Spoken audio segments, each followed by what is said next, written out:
అన్ని విషయాల్లో మనం ప్రభు యేసుక్రీస్తుని ఎక్స్పీరియన్స్ చేయాలి. అన్ని విషయాల్లో. అది విత్తనం విషయంలోనే. ఇంకో చోట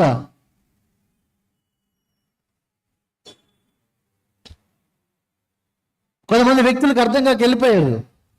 అప్పుడు వీళ్ళు అన్నారు, ప్రభు నిత్య జీవం మాటలు నీ దగ్గర తప్ప ఎక్కడ దొరుకుతాయి మాకు అన్నారు.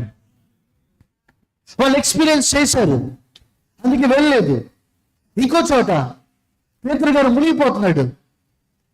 ప్రభు నేను కూడా వచ్చాయినా నీకులాగా, ఎలాగా నువ్వు నడిచినట్టు నేను కూడా వచ్చేయాలా ప్రభు అన్నాడు. రా అన్నాడు.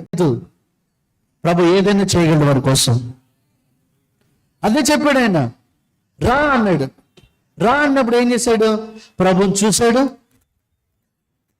ఏమండి, ఒక్కసారి అలా వచ్చింది. ఏమొచ్చింది? అలా రాగానే ఏమయ్యాడు?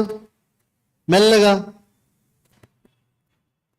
కానీ ఆయన ఇప్పుడు ఏమంటున్నాడు తెలుసా? మాకు అమూల్యమైన విశ్వాసం వచ్చి, ఒకసారి ఫెయిల్ అయ్యాను నేను, నీటిలో పడిపోయినా, కానీ ఇప్పుడు ఫెయిల్ అవ్వట్లే, నేనే లేపుతున్నా అనేక మందిని అంటున్నాడు ఆయన. కారణం ఏంటి?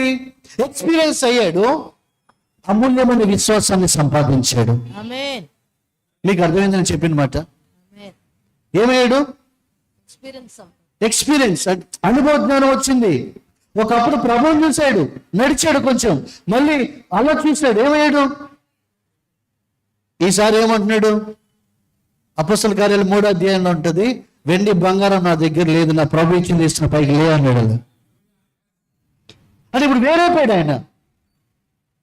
అంటే విశ్వాసాలు పెరుగుతున్న కొద్దీ వేరైపోయాడు, ఎక్స్పీరియన్స్ అయ్యాడు. అంటే ఒక ఎక్స్పీరియన్స్ కావాలి.